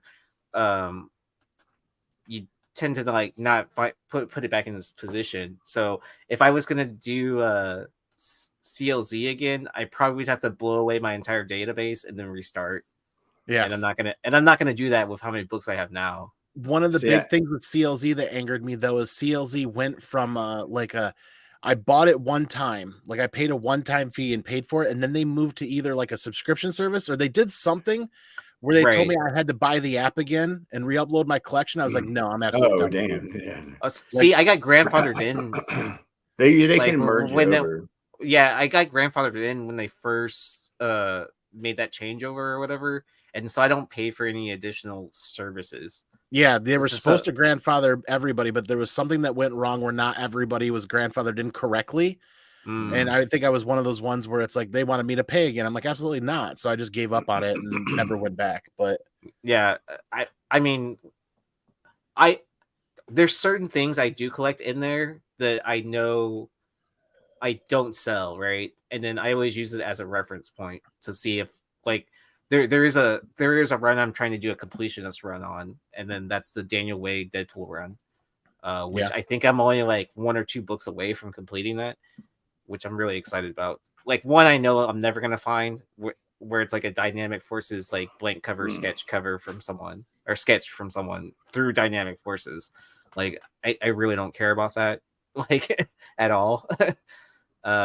Because you know the commission from that could end up being like looking really crappy or whatever, and someone could ask like all kinds of crazy amount of money for it. Yeah, I'd rather just get a blank and get that artist to draw something on it and be like, oh, I lost the Dynamic Forces COA. It's funny. It doesn't show like all the value based on. It's just based on 1,030 comics is 90K, but you paid 5K. I'm like, no, there's gonna be some wrong. That's gotta be wrong because it'll be it'll like if you buy for the new ones, like I have it set up to where it has my discount already included in there. So when I put new books up, it'll automatically say it'll take the cover price and it'll discount the 10% or whatever it is for having your box stuff like that. So I dig it. It's pretty cool. Is that the CLZ app with the valuation on there? That seems crazy. Yeah, they're using cover price now, I think, to do their valuations. Where they used to use with a Market Street Guide before, I think, and I think it's got a better valuation. I think maybe, but I don't know. It probably updates it more recently compared like with cover price, you know. Yeah, since I do that pretty often. I definitely have 3 stages. I have a PC stage where that stage of the collection is on a shelf and I only go in there to read, or that would be like there's something emergent in my family or something that's happening and I desperately need money. I would go to that if I absolutely had to. Then I have the intermediate stage in the middle where this is everything I'm reading, everything I'm enjoying. I'm kind of cycling through. There's some stuff I want to get graded in here maybe. Then there's probably 10 to 15% of that from the last 10, 15, 20 years where I haven't touched it. And I'm like, maybe it's time to kind of let this go in like issues 1 through 5 or 5 through 10, like, you know, bundle stuff up and just kind of throw it on eBay or something like that. Or even now Shortbox is offering raw books. Raw book sales, yeah. I talked to Gene and I talked to Kevin and those guys at Heroes Con recently, and I kind of asked them, I said, hey, that's great, but what about the option for comic books where if I want to sell issues 1 through 5 and give somebody a sweet deal on Shortbox and they get all 5 issues to read and they don't have to go anywhere else, I get to pay less fees on Shortbox. They get to pay less fees as far as picking that up, and they get that deal. And they're looking into that. I know right now to do like bundle deals from a buyer or whatever. Bundle deals. They're looking into that. But then I have a stage in my collection that is perpetually sitting on top of a table here that I told myself 6 months ago, I should let go of this. Somebody else is going to enjoy this more than I will, but I can't ever seem to make time to sit down and go through it, either put it on eBay or put it on Shortbox, or those are the slabs that I pull for giveaways, that I pull for if I find I know a friend's looking for this book. That's kind of sitting there. So I've got those 3 like weird stages in my collection, but I have 57 signed books. Really? Wow. I've only got like 2 or 3. I have 2 slab boxes of signed books. I want to say. I have 57, and I believe they're all graded. No, there's a couple that are not because of something stupid, but yeah. Interesting little design. Anyways, all right. So that's a great with all that. see, I'm not hardworking. I just get invited to show up, and then I'm trying to complete my bingo card of different YouTube comic creators content to show up on it. So AI can like recreate me like later years from now. I think I'm gonna have to start dedicating a chunk of every show every week or something like that just to not fan question. That sounds weird, but the community questions that are coming. Well, that was originally. Because honestly, there's been been like 7 or 8 really solid questions that I'd love to spend 20 minutes on that we don't have all the time in the world. But again, like, what's the best way to sell comics? That's something that we should probably talk about on a whole show. And Yep. E-Man, in short, it's whatever you're most comfortable with that you feel like is a fair fee for you to pay. Some people are more comfortable with eBay. Some people are more comfortable with Whatnot. Some people are more comfortable with Shortbox. It depends. I think it depends on. I think it depends on what it is, and then you should have. I think it depends on what it is, and then it also, knowing using all those tools available to you, to be a seller, right? Like, yeah, let's not forget a lot of sellers will post the same book on 4 or 5 different sites, and whatever sells first, that's where they ship it through, and then cancel the ad on any other website. Because let's be honest, just because you have books up for sale on a website or an app doesn't mean they're going to sell. Yeah, like I've had books on. I've had a book that was on eBay and Shortbox, and I was like, kind of like, all right, I'll just kind of take a general amount around this, and then no one was biting on eBay, but then like I was getting offers on Shortbox, and I ended up selling it through Shortbox. So, yeah, like right here, now is not a good time to sell. It depends on when you bought, where you bought, and how you bought in, to be honest. Now is a really good time for people to sell that were buying books out of dollar bins throughout the early 2000s. You know how many people are selling Clone Wars 1s right now? And they bought that book off the shelf, or they bought it in droves. Or found it in like half-price books or like back issue bins for like exactly. dollars. So it's a good time for them to sell. But I'll be Scout's honor. I have not been able to sell I have not sold a single comic book in like 4 months. And I would say really? whatever I have 40 slabs on Shortbox that I keep on there regularly. I just need to update some pricing, but there's just the people aren't really as vigorous as buying stuff, even if you've got good deals up. Inflation's been real bad. But I would say pick dude. I'm an Eagle Scout. I can't do the. You can't do the. No, I can't do it with my hands. I'm too fat. Yeah. So I mean, there you go. Bam. Whereas over the last 2 years, between Whatnot and Shortboxed and eBay and other avenues, I was packaging up and selling a minimum of a couple of books a week, and that was funding grading more books for giveaways and doing other things. And at the inception of Whatnot, one show a week, you would sell almost a short box of books. Basically, yes. Basically, a short box a week if you were kind of being lazy about it. Yeah, and then like I was getting so many boxes of Geminis coming into my house like all the time. Nice. It got to a point where I was like kind of like, okay, they're about to increase prices on Geminis again. Let me just order like 600, 700. I'm still working on my last box right now from last year because I started slowing down how much I was selling on Whatnot or whatever platform. I started selling used Geminis to people. Boxes of used Geminis. Well, there was a cutoff, right? When the whatever bear market or whatever you want to call it, when the free money stopped rolling, and people either had to stick to their guns and make a decision on, I'm going to do this full time and I want to sell comic books. Like, we'll look at Skeff. Skeff is doing phenomenal still and having a great time as a full-time collector and seller and creating his business and his brand because he decided to do that and actually put forth on that. Whereas I was a hobbyist part-time trying to make room for more of my other collection. I'm like, well, this full-time isn't going to be for me. Well, no, I agree with you on that statement that like I was on that fence too, right? I was looking like, all right, is it possible to make a living off of just selling comics? And the answer is probably yes, if I dedicate nothing but all my time to that. But then at the same time, I was like, kind of like, well, I still want to enjoy this hobby and not ever look at it as work or whatever. It'll put a stink on it. Yeah, so that's. And then as you keep on getting deeper and deeper into how the sausage is being made, right? You kind of just like, it's kind of like, do I really want to get deeper into this? You start hating the smell of it. And I'll be honest, over the last 2 years, the people that were just collectors and readers and part-time sellers that were enjoying the hobby, they went from enjoying the hobby to making it a business. And I don't feel like these people enjoy the hobby anymore. They enjoy certain aspects of the hobby, but they're not buying, trading, and collecting and reading books as a collector anymore. They're doing it as a business. They've transcended enjoying it as a hobby. Right. And then McClay's had this conversation too before, right? That there are those separations of like what you are doing in the space. Are you a collector? Are you a seller? Or blah blah blah blah blah. Like I don't remember the other 5 examples, but like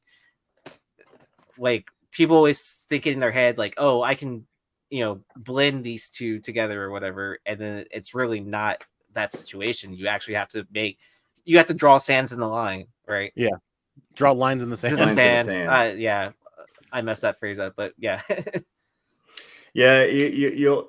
I think everyone kind of goes down that road where you start collecting, and then you're like, okay, I'm gonna start selling, and then you're like, you start thinking like, man, I'm like comicked out, and then like, you're like over it, and then it's like it's too much, and it's all you think about. Then your wife or someone's complaining about it, and it's just like, and it really is like, if you take a break from it and just go back to the collecting part and sell whenever you can instead of making it a focus, the hobby becomes a lot more fun. That's the thing with like even cards. Cards, if you remember, like when I got into cards as of recently, back into it, I got into it as a mindset like, oh, I'm gonna make some money on these. I'll sell and I'll be able to buy more comics and yada yada. And I was coming back to the show like just like depressed and pissed. I couldn't move this and this wasn't going on. I was like pulling packs and getting nothing out. I'm like this thing sucks. Screw all these things. I'm over this. Then I just took a break. I looked back and I was like, you know what? I'm gonna do like I did comics and collect what I enjoy, and then whatever I don't enjoy, I'll move it on. Stay within my means, set a budget, no kind of set up, I set up some good friends that I can kind of bounce ideas off of. And now it's not a big, I sell things, but it's not going to be, I don't have to move it. I'm in a hurry to move it. I get better when you're not in a hurry, you make better deals and it doesn't become so much pressure and it's become more fun again. Well, yeah, that's the tough part as a collector, as a reader, you tend to pay more for books because they hold a special place in your heart. It's a run you enjoy reading, or it's something that you're collecting. And then down the line, if it's not something you're interested in keeping and you want to let go to a friend or let go on eBay or something like that, you just have to be cognizant of how long ago was that? Did I buy it 6 months ago? How much did I pay for it? Like, yeah, the stuff that I'm talking about getting rid of is like new comic book day stuff that I bought for the purpose of giveaways for raffles or things of that nature. Or like, sometimes you buy a $5 book, get it graded and throw it up for 40, 50 bucks on eBay or Shortbox. You're just trying to churn a little bit sometimes to make the hobby pay for itself to a degree without becoming an actual seller. Absolutely. Yeah. That's where there's got to be lines in the sand, just like Yeezy Yee said, but then sometimes you just have to make sure that you're not hurting your own self and your family financially for your hobby. Easy. Yeah. Hey, now you're taking rappers' names. What the hell, dude? Easy Yee. Yeah, that's what happens when you keep your nickname or your Instagram tag from college the same and never change it, and then it's too late now at this point to change it. Yeah, I'm pretty much a buyer too. I will say this: the Star Wars Clone Wars that was funded from the last from viewers like you. No, we thank you for your contributions. The last little bit of comic funding that I had laying around from all the sales that happened in 20 and 21, essentially. Yeah. That last little threshold kind of sitting around that I was putting into grading because I knew I wanted to do this as a gift for my wife for Mother's Day and for it was another anniversary / Mother's Day kind of gift idea. I do need some sort of spreadsheet or something like that, but hey, it's an hour and a half. This is a really good time to segue on out to the end of the show, but you know what that means? What am I single?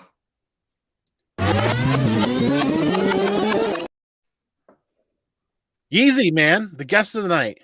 What you got for us, man? So my one more thing. Okay, I had this. I always wanted to do that, like watching this before. Okay, my one more thing. Oh crap! I even asked you what it was beforehand. I'll be on Beyond Wednesdays for sure tomorrow night. So make sure to catch that. Long story short, that's one of my favorite shows to do every week. So head over to Near Nirvana if you haven't checked it out.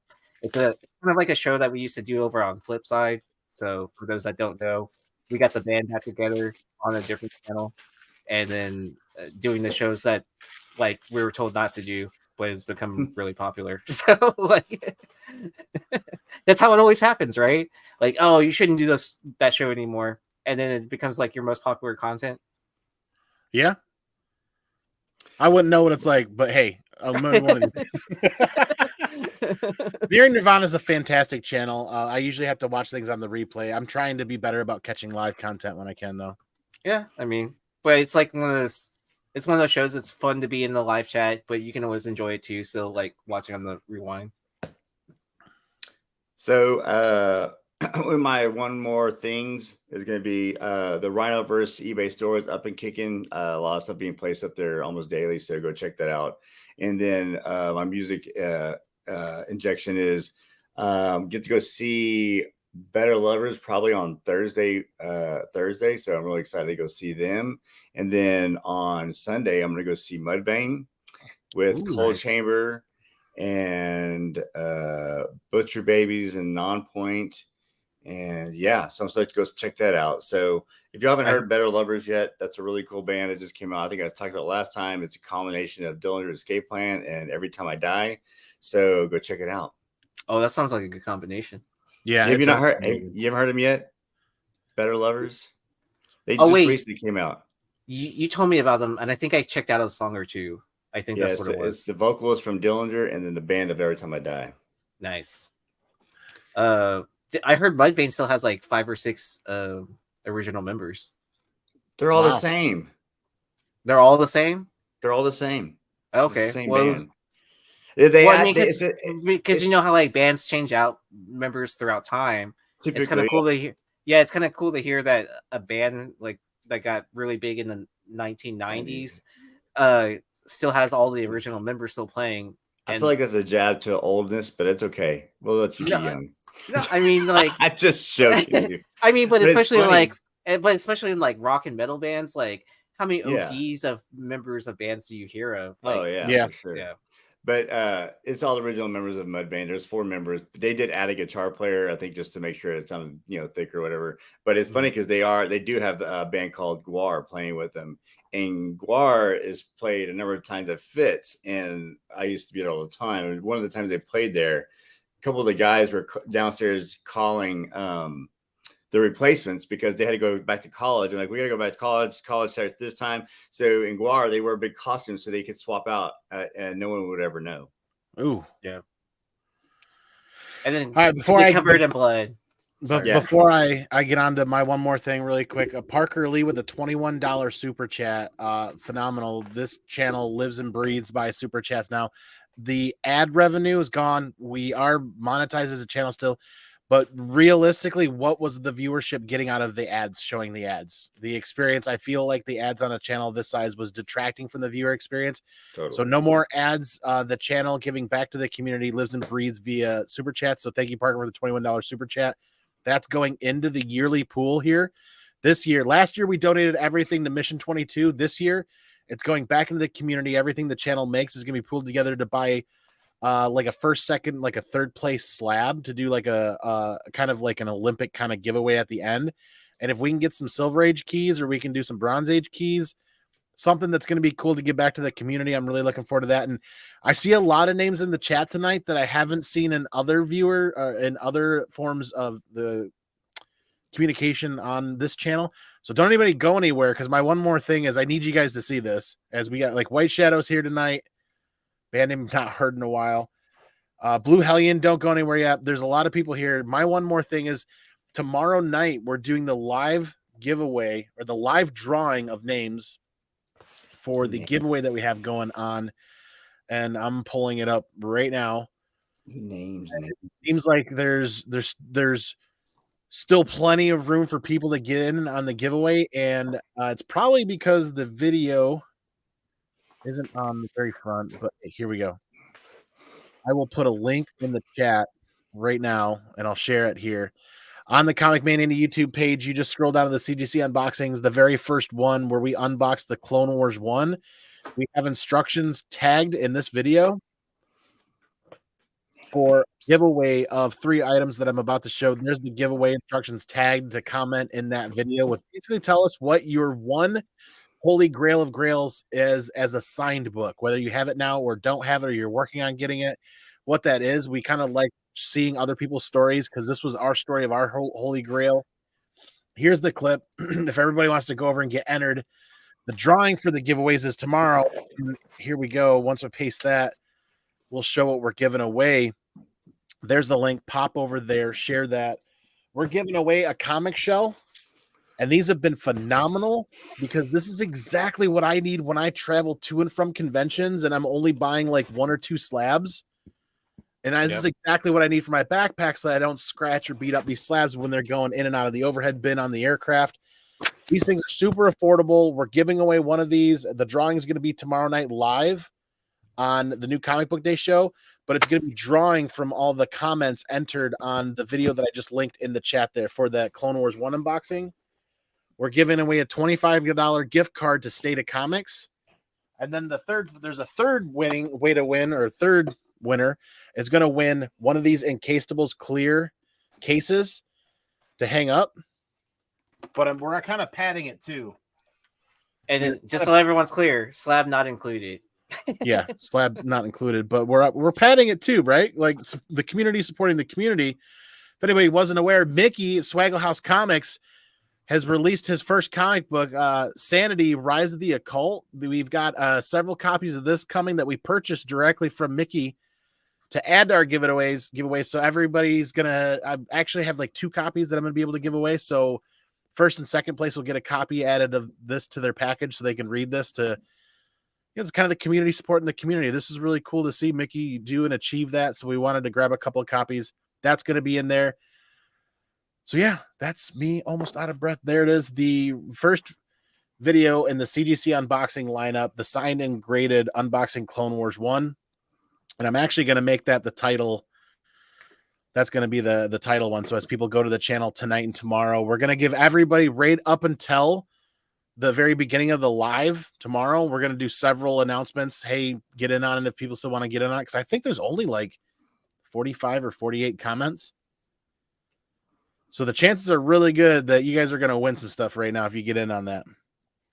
But never tell them the odds. Never tell them the odds. I couldn't figure out the odds fast enough, to be honest with you. And then there it is right here again. So that's where the comments need to be left. I left that link in the chat. And but if you guys want to be there for the giveaway to see the actual drawing of the names, it's tomorrow on the new Comic Book Day show starting at 8:30. We're going to rapid fire all the books that we picked over the last 3 weeks. And then we're basically going to focus the last half of the show on drawing the names for the giveaway. 3 people are going to win something cool. And I think they're really important accessory items for the comic community. Another way to display a comic book, a prized comic book in a super, super elegant, like sleek fashion. Another way to carry comic books. Like you don't have to put slabs in these things. You can put raw books. You can put top loaded books in there. Raw. And then the $25 gift card for State of Comics, because State of Comics that was the guys that handled the witnessing for the signed book there for Clone Wars 1. Raw dog. So super thankful those guys donated that. That was really cool. But that's my one really long thing. I feel like I haven't. That's what she said. Shared that enough or announced that giveaway is going. There's a link in the chat. All right. Holy moly. You got to expand on TVP, bro. I got 2 new shirts. Yeah, I do need to get more Till Valhalla Project stuff going on. The link is down in the chat down below. Till Valhalla Mission 22 to help support them as well. But man, you guys got any closing thoughts? It's one hell of a show this week. It's been hot. So I had cool. fun for my first time on the Comic News Weekly. Hey, I get to have a local H-Town boy on the show with me, so I'm stoked to be able to do a show. And you're actually on my side of town too, I think. You're on Southwest. I think you're on Southeast, right? Well, I'm Dixie Farm in 45, so I don't know how far that is from you. But it's pretty close. Like 20, 30 minutes. Yep. I think. Yeah. Holy crap. All that rambling. Chad Cave with the $21.01 super chat. Beating out Parker. Appreciate it, guys. Know that money is gonna go back into the community. Like we said last year, we donated everything to Mission 22. This year, we're putting it into a slab giveaway event at the end of the year. Our goal every month this year was to do a CGC unboxing and slab giveaway. We're still going to do the slab giveaways. Unfortunately, don't have anything coming back from CGC just with everything that's going on. Has anyone won the book you won for me? Yep, that was you sent that book. I received it, and Come On Mama and Zuni, two of the longest supporting channel members here, won that book on that giveaway. That's awesome. That next giveaway, and sent it to them immediately, and they are over the moon about it because they love Something Is Killing the Children. Well, they're lucky too because that was the first Brazilian edition graded. That was the first one. That was the first one on the census. And apparently it's become a pissing match now. Two can play at this game. That's how these super chat wars start. Phil, good to see you, man. Phil Ailing. Again, Phil, if you're just getting here, let's see if I can drop that link in the chat again, because I don't think Phil's entered the giveaway yet. There's the unboxing for the Clone Wars one. In that video, the pinned description at the very top on the pinned are instructions to enter the giveaway that we're doing the drawing for tomorrow night. And I talk about in that video what we're giving away. So, Phil, don't miss out on that to win some free stuff, man. I would love to see you win something. Simping for Andy. Jesus. God. Brother, thanks for entering, man. Again, I thought it was for the support of the token Asian person on every. Well, there's one for Ryan. There's one for Yeezy. And then there's one for me. So there we go. But. Nice. We can buy our books for tomorrow. Nice. I can't. And then I can't look, thank you guys enough for those. Virtual high five. And then we just got one from McClay too. What? There's another super chat. All right, man. Y'all are getting crazy. There is? Yeah. You don't see the one from Cave? Chaz. Oh, Chad Cave. I thought you said McClay. No, yeah. Wait, one for McClay. Just add another one. So that's 4 because McClay was on earlier. Oh, Chad, yeah. Oh, so you see what I'm saying? Yeah. I thought you were saying McClay was doing the super chat. No. I said, and there's one for McClay. Yep. Yeah. I locked the other guy out of his bank account from that. What? Holy moly. Aaron has a Brazilian. All right. We're definitely getting off the rails again. Like we said, the channel has been monetized for some time, but we've pulled all advertisements from the viewing of the videos because honestly, what value were you guys in the comic community getting from those ads? So the channel's only operating on the super chats, just the super chats. And like we said, last year it was Mission 22. This year it's going back into the comic community.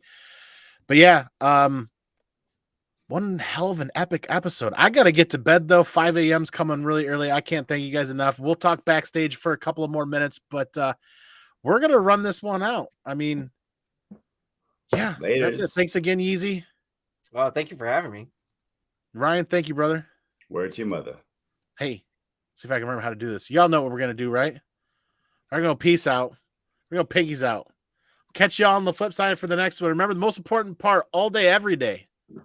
Stay original and take care of each other because we are all we have. See y'all on the next one. Later. Double up. The money I color.